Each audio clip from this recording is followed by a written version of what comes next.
जिनेंद्र बंधु, कार्यक्रम जैन वास्तु रहस्य में एक बार पुनः अभिनंदन करते हैं आप सभी का। ये कार्यक्रम आपके लिए इसलिए हम लेकर आए हैं ताकि आपको हम भ्रमित ना कर सकें, हम आपको गुमराह ना करें, हम आपको बताएं कि वास्तु में जो चीज़ें एग्जिस्ट करती हैं आपके लाइफ में वो हैं क्या, किस तरीके से आप अपने आप को समझ सकते हैं, किस तरीके से आप अपने जीवन में आ रही समस्याओं का रहस्य समझ सकते हैं। क्योंकि एक बार यदि समस्याओं का रहस्य उजागर हो जाएगा तो यकीनन आपके जीवन में खुशियां रह जाएंगी। इसी के लिए ये कार्यक्रम हम सिर्फ वास्तु से नहीं जोड़ते हैं, इस कार्यक्रम को हम आपकी जिंदगी से जोड़ते हैं, क्योंकि जिंदगी के बारे में जानना बहुत जरूरी होता है। इसी के साथ डॉक्टर साहब एक बार पुनः हमारे साथ स्टूडियो में उपस्थित हैं, जो आपकी समस्याओं का समाधान तो करेंगे ही, साथ ही साथ आपको जीवन जीने का सही मार्गदर्शन भी देंगे। तो आइए बिना विलंब के डॉक्टर साहब का अभिनंदन करते हैं। डॉक्टर साहब, स्वागत आपका कार्यक्रम में। जय जिनेंद्र। डॉक्टर साहब, हमारे साथ दर्शक जुड़ चुके हैं। आज के पहले दर्शक जुड़े हैं, देखते हैं कौन है, कहाँ से बोल रहे हैं। हेलो हेलो, मेरा स्वागत है। नाम बता दीजिए और कहाँ से बोल रहे हैं। जी, मेरा नाम प्रदीप कुमार है। जी प्रदीप जी, मैं दिल्ली से बोल रहा हूँ। बताइए क्या पूछना है। मैंने एक मल्टी स्टोरी सोसाइटी में ग्राउंड फ्लोर फ्लैट बुक कराया है जी। इसके ईस्ट नॉर्थ ईस्ट में लिफ्ट है, इसलिए वैसा थोड़ा कटा है। साउथ ईस्ट और साउथ ईस्ट का कटा है, वो खाली जगह है। नॉर्थ वेस्ट भी कटा है, वो खाली जगह है जी। मैं पूछना चाहता हूँ कि यह फ्लैट मेरे लिए और परिवार के लिए कैसा रहेगा, और यदि ठीक रहेगा तो इसके क्या उपाय करने से दूर होगा। प्रदीप जी, आपकी डेट ऑफ बर्थ क्या है? मेरी डेट ऑफ बर्थ है 1 अगस्त 1953। 1 अगस्त 1900, यानी कि ईस्ट फर्स्ट, मतलब सूर्य की दिशा यानी कि पूर्व दिशा। क्या इसका प्रवेश द्वार पूर्व में है क्या ईस्ट में? जी, वो पूर्व में है। तो यह घर आपको प्रवेश द्वार के अकॉर्डिंग तो ठीक होता है, लेकिन इस घर का, इस फ्लैट का ईशान कोण का कटना, आग्नेय का कटना, नैऋत्य का कटना, वायव्य का कटना, क्या ऐसी संभावना है कि हम इन चारों कॉर्नर के लिए राइट एंगल के मिलाकर के और ट्रीटमेंट किया जा सकता है? जैसे कि हम साउथ ईस्ट में कोई भी ट्रीटमेंट करके, एक्सटेंड करके और उसकी बाउंड्री वाल से जियोपैथिकली यानी कि उसकी बुनियाद से कोई भी ब्रिक्स मैसेनरी के अंडरग्राउंडली कुछ भी ट्रीटमेंट करके जोड़ दें, और इसी तरह से साउथ वेस्ट और नॉर्थ वेस्ट में कर दें, तो तीनों कोणों का निवारण हो जाएगा। लेकिन आपके नॉर्थ ईस्ट में लिफ्ट का बना होना और ईशान कोण का कटना, यह निश्चित रूप से हानिकारक होता है, क्योंकि सभी ग्रहों का राजा जुपिटर होता है, और जुपिटर का पार्ट कटना यानी कि गुरु की कृपा का कम हो जाना, गुरु का पार्ट कट जाना। क्या नेचुरली तो इसका नॉर्थ ईस्ट पूरी बिल्डिंग का भी कटा हुआ है क्या? प्रदीप जी, आप मेरी बात को सुन रहे हैं? नहीं, नॉर्थ ईस्ट तो पूरा नहीं कटा है। तो जब किसी भी पूरी बिल्डिंग का नॉर्थ ईस्ट ना कट के सिर्फ हमारे ही इंटरनल उसका कटा हुआ, तो वो पूर्ण दोष की कैटेगरी में नहीं आता है, वह आंशिक कैटेगरी में आता है। यदि आप इसके नॉर्थ ईस्ट में मिरर थेरेपी यानी कि जो पार्ट कटा होता है उसमें एक हम मिरर लगा दें तो वह एक्सटेंडेड हो जाता है, एक्सटेंडेड कर लें, और इसको राइट एंगल में चांदी का तार डाल करके उसे ज्वाइन करा दें, तब ऐसी स्थिति में आपके लिए यह शुभ कारक हो सकता है। लेकिन यदि आपका चूंकि पूर्व दिशा एक मूलांक की होती है और आपका मूलांक यह 1 है, इसलिए आपको ये सारे ट्रीटमेंट यदि करना संभव हो आपके फ्लैट में, तब आप ऐसे फ्लैट को परचेज करें, और यदि ये सारे ट्रीटमेंट करना संभव ना हो तो ऐसे फ्लैट में आप प्रवेश कदापि ना करें। जी डॉक्टर साहब, अगले कॉलर रोहिणी से आर.के. जैन जी जुड़े हैं हमारे साथ। हाँ डॉक्टर साहब, वास्तु के बारे में, जर्नल नियमों के बारे में जानना चाहता हूँ।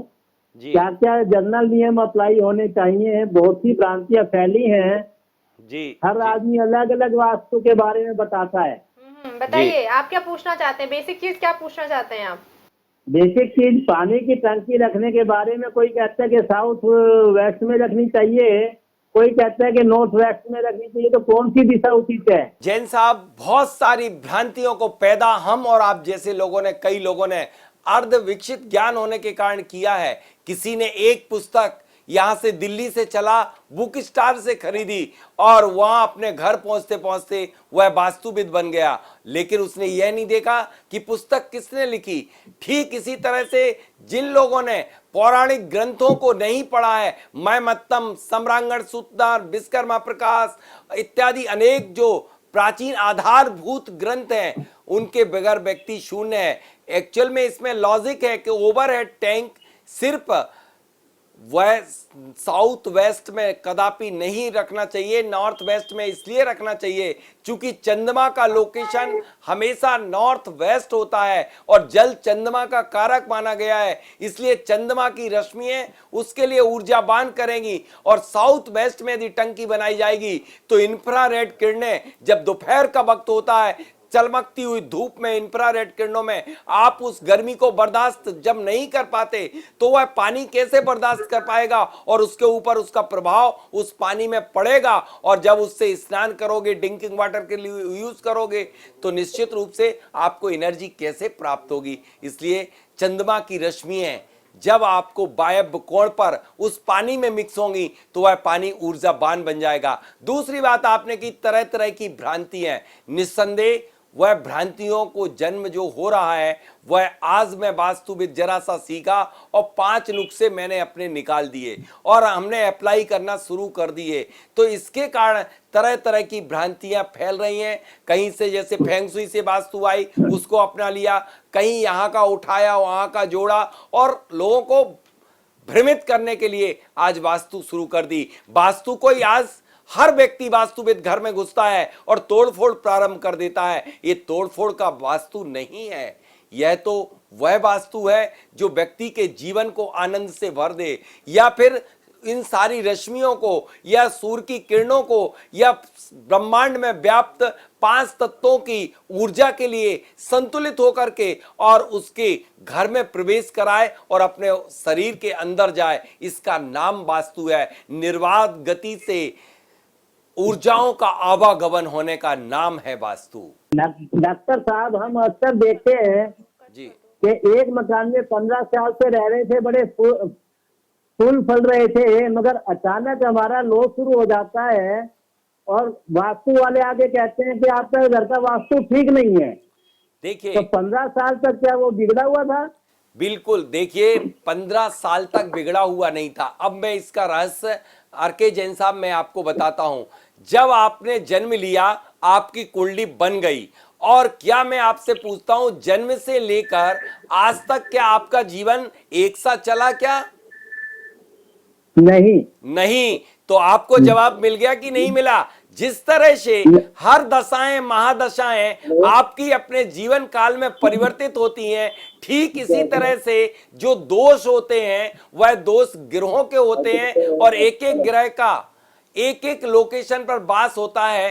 तो जैसे जुपिटर की महादशा, गुरु की महादशा, तो गुरु की महादशा में जब आपके अपनी कुंडली में प्रारंभ होगी तभी आपको उसके दुष्परिणाम या सुपरिणाम प्राप्त होंगे। धन्यवाद डॉक्टर साहब। शायद ये बात आपको अच्छे से समझ में आई कि नहीं आई? आज तक इस बात को समझाने वाले आ गई है कि कुंडलियों का भी अपना योग नहीं, है। कुंडली का नहीं, ये कुंडली की बात नहीं है जैन साहब। मैं बात कर रहा हूं इसकी कि जिस तरह से एक कुंडली समय समय पर अलग अलग प्रभाव देती है जब उसकी दशा दशाएं परिवर्तित होती हैं, इसी तरह से एक वास्तु का जो दोष है वो हो सकता है कि आपको 15 वर्ष आपको दुष्प्रभाव ना डाले, लेकिन जब उस दिशा का दोष संबंधी ग्रह की महादशा आपकी कुंडली में प्रारंभ होगी तब आपको उसका दुष्परिणाम भोगना पड़ेगा। जी डॉक्टर साहब, अगली कॉलर एमपी से ममता जी जुड़ी हमारे साथ। जी ममता जी, बताएं क्या पूछना चाहते हैं? दीदी, मेरे घर में है ना बीमार रहते हैं, ना नौकरी है ना धंधा है, माँ बाप वगैरह भी गुजर गए और मेरे भाई के पास रहती है, ना उनका वंश चला ना कुछ भी नहीं, और हम बहुत मेरे घर में 50 ग्राम गेहूं भी नहीं है, ये कंडीशन है। ममता जी, आपके हाँ जी सर, वंश नहीं चल पा रहा है और आपके घर में खाने को नहीं है, आपका व्यापार नहीं चल पा रहा, आपके माता पिता एक्सपायर हो गए, आपके घर में प्रत्येक व्यक्ति बीमार बना रहता है, आपको एक मुट्ठी खाने को भी अन्न भी नहीं है, ऐसी स्थिति। आप ममता जी जैन है क्या? नहीं सर, हम ब्राह्मण हैं। ब्राह्मण है, कोई बात नहीं, जैन हो या ब्राह्मण, मैं कहता हूं आप ब्राह्मण कुल में पैदा हुए हैं, श्रेष्ठ कुल में पैदा हुए हैं, तो आपके लिए दान अवश्य करना चाहिए ममता जी। भले आपके यहाँ एक मुट्ठी नहीं है, लेकिन एक मुट्ठी में से कुछ दाने प्रति दिवस दान करना प्रारंभ कर दीजिए, तो धन अपने आप आना प्रारंभ हो जाएगा। दूसरी बात यह है ममता जी कि आपके घर में यदि वंश की वृद्धि नहीं हो पा रही है, तो कुछ जमीन ऐसी होती हैं जो शापित जमीन होती हैं, उस जमीन का आप परीक्षण करा लें। क्योंकि आपके पास इतना पैसा नहीं है, आप परीक्षण क्या, आप उसमें सिर्फ उस भूमि पर आप चारों दिशाओं में और चारों विदिशाओं में मरकरी जरासी डाल दीजिएगा और एक वास्तु रजिस्ट्री कर लीजिएगा, तो आपको तत्काल परिणाम मिलना प्रारंभ हो जाएंगे। यह रोगों को भी शमन करेगा और बाकी भी आपकी एनर्जी क्रिएट होगी और आपके लिए सुख शांति मिलना शुरू हो जाएगी। और आपके यहाँ घर में जो एक के बाद एक लोगों का हेल्थ खराब बना रहता है, उसके हेतु आप एक काम करें कि आप प्रति दिवस आप सुगंधात्री, सुगंधवाला, जावित्री, अगरतगर, कपूर कांचली और मलयागिरी इसके सबको पीस करके और एक कपूर में खे करके थोड़ी धूप हर कक्ष में करेंगे, तो निश्चित रूप से वहाँ की नकारात्मक एनर्जी पलायन कर जाएगी और आपके घर में रोग भी पलायन कर जाएगा। तो सब आगे बढ़ते हैं, अगले कॉलर से बात करते हैं। हेलो हेलो जी, मैं शशांक जैन बोल रहा था जी, जबलपुर से। डॉक्टर साहब से बात करनी थी मैडम। जी जी डॉक्टर साहब आपको सुन रहे हैं, बताइए क्या पूछना चाहते हैं। जी मेरा निवेदन था, हमारा राजमार्ग पे प्लाट है 26 बाई 30 का गहरा जी और ये दक्षिण मुखी है श्रीमान जी। और इसमें हम बाहर से दरवाजा नहीं दे पा रहे हैं, तहलखाना हमने बनाया हुआ है, अंदर से हमें जीना इसमें देना है सर। और इसमें वाटर टैंक हमें इधर नैऋत्य कोण में नहीं रखना है, वायव्य में रखना है। और टैंक जो बाहर हमें लाना, हमारे टैंक बनाने की जगह अंदर है नहीं, तो हम किस दिशा में कहाँ टैंक लगाएं बाबू जी? ये क्या 26 बाई 30 का आपका जो प्लाट है उस पर क्या बनाना चाह रहे हैं आप? आदरणीय, हम उसमें बिजनेस पर्पज का है काम। बिजनेस? कौन सा बिजनेस? जी एक्चुअली हमारा मशरूम का कल्टीवेशन का काम रहेगा, कृषि का, और एक देखिए, चैम्बर हमारा डॉक्टर का भी रहेगा उसमें। एग्रीकल्चर में मशरूम पैदा की जाती है, मशरूम का काम करेंगे हम उसमें बाबू जी। और उस मशरूम का है वो काम, और एक चैम्बर उसमें डॉक्टर का भी रहेगा। लेकिन हम दो दुकानें आजू बाजू निकाल रहे हैं श्रीमान जी, 10-10 फुट की और 6 फुट का गहलारा भी दे रहे हैं। इससे डिवाइडेड ऐसा करेंगे हम, तो हमारा नैऋत्य कोण में एक दुकान आ जाएगी डॉक्टर की, और आग्नेय कोण में हमारी चलाएगी फैक्ट्री का जो काम चलेगा उसमें। आप ज्ञानी स्वयं हैं, आप ये बताइएगा क्या आपको नैऋत्य कोण और वायव्य कोण और आग्नेय कोण निकालना आता है? बाबू जी आपने जो बताया, मैंने कई बार आपको देख रहा हूँ, मैं कई बार देख चुका हूँ। आपके बताए अनुसार मैंने दक्षिण दिशा में अपना नैऋत्य कोण पहले माना और आग्नेय कोण नैऋत्य कैसे निकाला? कैसे निकाला नैऋत्य कोण को? दक्षिण मतलब आपका ये साउथ वेस्ट। साउथ वेस्ट कैसे निकाला? मैं यही तो पूछ रहा हूँ। साउथ वेस्ट नहीं बाबू जी, मैंने आपके जो कॉर्नर पे नहीं आएगा, 26 बाई 30 में कॉर्नर पे नहीं आएगा साउथ वेस्ट, क्योंकि 45 डिग्री सेंटर से डालना पड़ेगी, तब वह साउथ वेस्ट होगा। पहले आप मेरी बात सुनिएगा, जब आप यह सीधे डायरेक्ट, हाँ आपके लिए यदि गड्ढा खोदना है तो वायव्य पे भी आप अंडरग्राउंड टैंक मत बनाइए, आप टैंक बनाएंगे ईशान कोण पर। दूसरी आपको सीढ़ी जो निर्मित करना है, वह सीढ़ी चूंकि दक्षिणाभिमुख है, वैसे मशरूम का काम दक्षिणाभिमुख नहीं किया जाता है, यह पश्चिमाभिमुख, चूंकि कृषि और खाद्य पदार्थ इनसे संबंधित है, इसलिए उत्तर, पूरब या पश्चिम किया जाता है, दक्षिण नहीं किया जाता है। इसमें दूसरी बात आपने जानना चाहिए कि आपकी सीढ़ियां कहाँ निकलें, चूंकि इसमें सीढ़ियां निकलेंगी पश्चिम के स्थान पर। पश्चिम पे निकालें या वेस्ट, नॉर्थ वेस्ट, पश्चिमी वायव्य पे भी सीढ़ियां निर्मित कर सकते हैं। सीढ़ियां क्लॉकवाइज जाएंगे, सीढ़ियां विषम संख्या में जाएंगी और इस तरह से आपका जो संरचना बनेगी उसमें आप साउथ वेस्ट पर आप स्थान ग्रहण, मतलब आपकी गद्दी जो होगी, सीट जो होगी वो साउथ वेस्ट में होगी और बाकी आपकी दुकानें आपके प्लाट में निकल आएंगी। धन्यवाद जी डॉक्टर साहब, आगे बढ़ते हैं, अगले कॉलर से बात करते हैं। हेलो, हाँ, स्वागत है, आपका नाम बता दीजिए और कहाँ से बोल रही हैं? मैं वर्धा से बोल रही हूँ। तो लता अजीत जी जैन। तुम्हें मेरे बेटे की दुकान नहीं चलती है, दक्षिण मुखी है। दक्षिण मुखी किस चीज की दुकान है? वॉलपेपर। वॉलपेपर के लिए दक्षिण मुख नहीं चाहिए है। वॉलपेपर हमेशा जो होता है वह सिर्फ पूर्व और उत्तर दिशा में होता है। बाकी ओरिएंटेशन देखने पर ही बात की जा सकती है कि आपकी दुकान ना चलने का कारण क्या है। या तो ऊर्जा है, या फिर तत्व का संतुलन बिगड़ा हुआ है, या फिर आपका ओरिएंटेशन खराब है।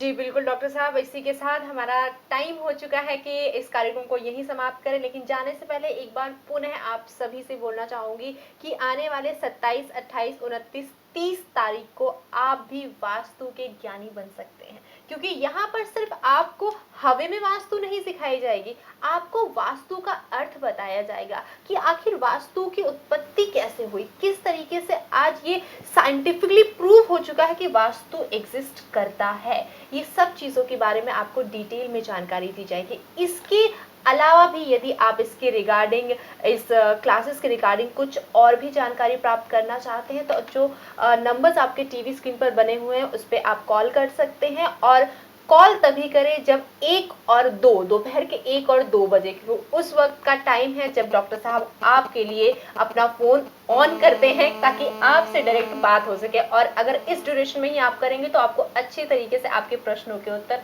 मिल सकेंगे। इसी के साथ आज के इस कार्यक्रम को यहीं विराम देते हैं। डॉक्टर साहब, एक बार फिर से आपका तहे दिल से धन्यवाद। जय जिनेंद्र। जय जी।